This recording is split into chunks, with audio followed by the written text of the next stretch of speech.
Viva, muito boa tarde, caros ouvintes. Pois está no ar o programa Voz Clama no Deserto, o programa aqui da inteira responsabilidade da Igreja Salvação de Todas as Nações.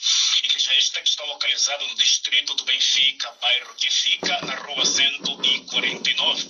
Olha que nós estamos em simultâneo, na transmissão, no perfil Mário Marco, no Facebook, e convidamos a todos a estarem em alerta ou atentos, pois teremos também momento de exortação, ou momento de uma breve exortação. Então, queremos dizer a todos os ouvintes que o programa Voz Clama no Deserto tem estado do ar em segunda, terça, quarta e também quinta-feira. Segunda-feira é às 13 horas e também às terças-feiras também tem sido às 13 horas e quarta e quinta-feira às 13h30. Então fique assim o anúncio do programa Voz Clama no Deserto, os dias que são úteis de segunda a quinta-feira. Deus abençoe a todos, como tem sido habitual. Estou ladeado, meu amigo, o pastor Iso Mauro. Muito boa tarde, pastor Iso Mauro. Muito boa tarde, amados ouvintes, e muito boa tarde, pastor Paulo. Muito bem, e também, como tem sido incansavelmente, nós temos tido o nosso líder, amado apóstolo Marcelino Mário Bento, que dispensa apresentações, pois ele é líder também e fundador da Igreja Salvação de Todas as Nações, igreja esta que tem a matriz angolana para o mundo, pois é a Igreja Salvação de Todas as Nações, Sol da Justiça, que é a igreja que serve e sempre servirá como a cidade de refúgio em Cristo Jesus. A quem também saúdo, muita paz, amado mestre. Aleluia! Essa voz que alegra os corações dos seres humanos, os deprimidos aí na rádio, que estavam a gemer com tristeza, aflição, depressão, ansiedade, e já começaram a sentir alegria. A esperança volta. Sim, porquanto nós não somos o filho da consolação. Nós somos a própria consolação. Sabe, pastor Paulo, tem um apóstolo chamado, chamado Barnabé, e era, como é que se diz na linguagem da língua, ou então a corrente dos nossos dias, era alcunhado com o nome de o Filho da Consolação. O companheiro de Paulo nas missões, lá na Ásia, sei lá, menor. Então, nós vimos que Barnabé tinha como alcunha o Filho da Consolação.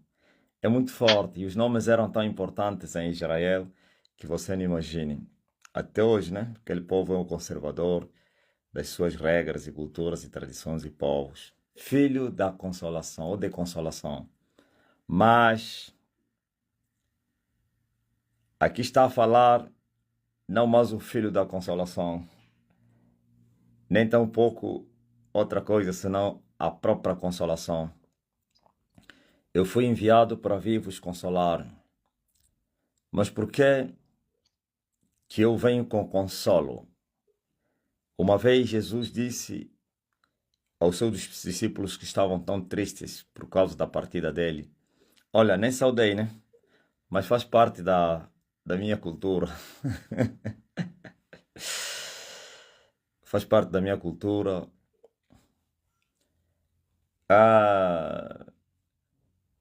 Jesus viu seus discípulos tristes por quanto ele lhes falara que ele iria aonde havia saído, que ele voltaria para quem o havia enviado. E quem é que havia enviado Jesus? Foi o Pai Celestial. Jesus é o Filho e o Pai é o Pai. E agora estava a anunciar que ele voltaria para aquele que o havia enviado. E então houve momentos de tristeza e pânico entre os discípulos que viveram 3 anos com o seu mestre. Ai, que paz que eles desfrutaram, aqueles ensinos, e não somente paz, mas também ele supria dificuldades, carências, necessidades, quer físicas como espirituais, dos seus discípulos, como nós vemos no pagamento do imposto de Pedro, e como Jesus resolveu o problema, a calmia das tempestades e não sei o que, da fúria dos ventos, a cura da sogra de Pedro. Parece que Pedro foi o mais beneficiado, né? Por quanto renunciaram também, abandonaram a sua empresa. Então estava a receber 100 vezes mais aqui na terra, né? Então, não é isso que eu queria falar do barco de Pedro e a sua pesca maravilhosa, mas eu quero dizer que Jesus naquele dia disse aos discípulos angustiados, atribulados por causa da promessa, ou então da mensagem que ele iria embora para onde tinha saído, que ele voltaria para quem tinha enviado. Então ele disse assim, importa, ou então é necessário que eu vá, porque se eu não for, então o Consolador não virá a vós. Mas se eu for, então eu vos enviarei ele. Bom, nós vimos que o Pai enviou o Cordeiro, que é o Filho. Agora estamos a ver aqui Jesus a fazer promessa ao Filho, que iria enviar o Consolador. E também em outra parte do seu discurso, chamou mesmo este Consolador de outro Consolador. Isto é, ele foi também Consolador para os céus, nos dias da sua carne. Glória a Deus. Agora estava a prometer que poderia enviar um outro Consolador e que se ele não fosse, esse outro Consolador não viria. E que quando esse Consolador, que Jesus, não o Pai, que Jesus iria enviar, teria esta missão. Preste bem até, ó terra, a missão deste Consolador, do segundo Consolador, que seria enviado pelo Filho, era ou seria este. Ele virá e vai convencer o mundo do pecado. Resistam isso. Parece que hoje estou a fazer espécie de um ensino, não mais uma exortação, assim como uma pregação. Ele vai vir e vai vir convencer o mundo do pecado. Número 1. E a segunda missão, também vai vir convencer o mundo da justiça. Número 3. Também vai vir convencer o mundo do juízo. Ok? O que é isso, convencer o mundo? Convencer o mundo é mostrar ao mundo, primeiro, os seus pecados e as consequências do pecado, que é a morte, para que eles, o mundo, que são as pessoas, em pecado, nas trevas, pudessem evitar a ira de Deus, pudessem evitar a condenação do inferno e assim voltarem para Jesus. Porque quem vive em pecado não crê em Jesus. E quem crê em Jesus já não vive em pecado. Todos esses que dizem que creem em Jesus e ainda vivem em pecado não creem. Por isso Jesus explicou por que ele vai vir convencer o mundo do pecado. Porque o mundo não crê em mim. E por não crer em Jesus, por isso vive em pecado. E a morte está sempre ao lado deles. E já estão condenados. Não serão não, já estão. Mas que vai vir um Consolador que vai vir convencer o mundo do pecado. Porque eles não creem em mim. E através da pregação, da mensagem deste mesmo Jesus, esse Consolador poderia convencer o mundo do pecado, para ver se o mundo cresce em Jesus e deixassem os seus pecados para viverem. Diz também, ele vai vir convencer o mundo da justiça. Qual é a justiça? Sim, justiça segundo a fé, para que fossem justificados. Mas para você ser justificado, você tem que praticar a justiça. E para praticar a justiça antes, você tem que crer. Por isso chama-se justificados pela fé. Não é justificado pela fé sem praticar a justiça. Quem não pratica a justiça não é justo. E quem pratica a justiça é o justo. O justo, justificado pela fé, não pelas obras, porque era um pecador, já estava condenado, já deveria ir para o inferno. Mas, porém, o sangue foi vertido na cruz para que a pregação do Evangelho pudesse convencer os pecadores. E os pecadores que se deixassem convencer dos seus pecados poderiam crer em Jesus e começar a praticar a justiça e assim seriam justificados do pecado, para serem filhos de Deus. Por isso é a justificação da justiça. Ou então pela fé. Justiça que é pela fé. E assim Aquele que foi pecador deixará de ser pecador e começará agora a praticar a justiça, pois ele preparou as boas obras para que os justos pudessem andar. Aleluia! Justiça. Ouvis? Não é vosso cristianismo mundano de injustiça, de corrupção, de pecado e começam a dizer estamos aí por o céu. Vamos receber coroa. Qual coroa? Se você não crê. E se você cresce, já praticarias a justiça.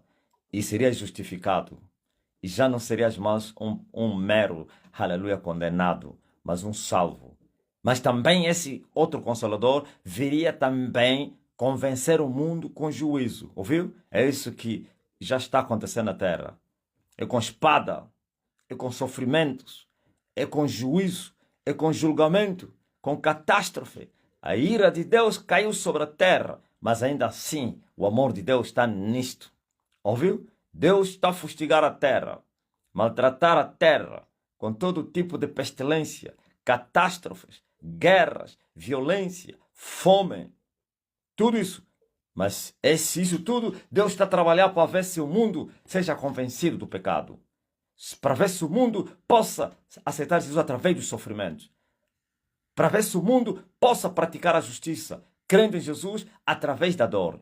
Mas se o mundo continuar assim, não restará nada senão a condenação. E essa salvação é você, individualmente. Não espera o mundo se converter. É você tomar atitude, é você se converter através, sim, da pregação do Evangelho e de todos os sofrimentos que a terra, aleluia, está a experimentar, para que você possa fugir da ira de Deus. Ouviu? Deus sábio, Deus de sabedoria, até usa o juízo, a espada, o machado, a pá para convencer os pecadores, para libertar os pecadores do poder do diabo para Deus e das trevas para a luz. Vocês estão a viver os dias de juízo de Deus e vai intensificar. O mundo nunca mais será o mesmo, pois estamos nos últimos dias. Quando estou a falar dias, estou a falar nos últimos tempos. Porque o tempo de Deus não é o tempo dos homens. E como Deus olha para o tempo, não é como vocês olham o tempo também. Um dia para vocês são 1000 anos para Deus. E 1000 anos para Deus é um dia para vocês, ok? Então, espere muito bem. Creia somente e arrependa-te. Sim, se é com dores, se é com a palavra, aleluia. Mas, de qualquer forma, se você for convencido pela palavra, faz bem.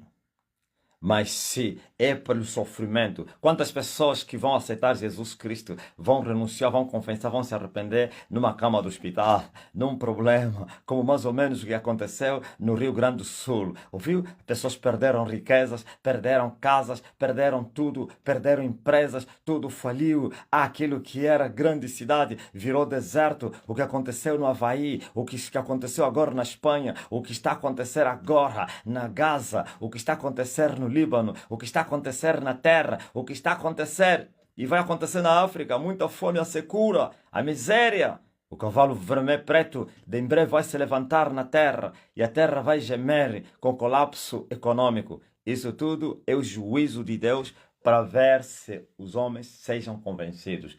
E o Consolador está aqui, viu? Consolando, aleluia, os pecadores. Não consolando os pecadores para continuarem em pecado, lhes mostrando o caminho de Golgota para a salvação. Se você pode crer, diga amém. Amém, Paulão? Glória a Deus. Senhor, convidamos a todos os ouvintes para que coloquem as mãos no lugar da enfermidade, no lugar da dor. Pense essa pessoa que está enferma ou sobre cuidados intensivos, pois o mestre vai fazer a oração generalizada em nome de Jesus. Amado mestre. E ele enviou sua palavra, e a sua palavra os curou. Sejam todos curados. E aqueles que estão a interceder também pelas pessoas, a palavra vai até eles. E outras causas, claro, da tua vida. O meu Deus vos abençoe. E amanhã estaremos juntos a esta hora, 13. Deus abençoe aí os pastores.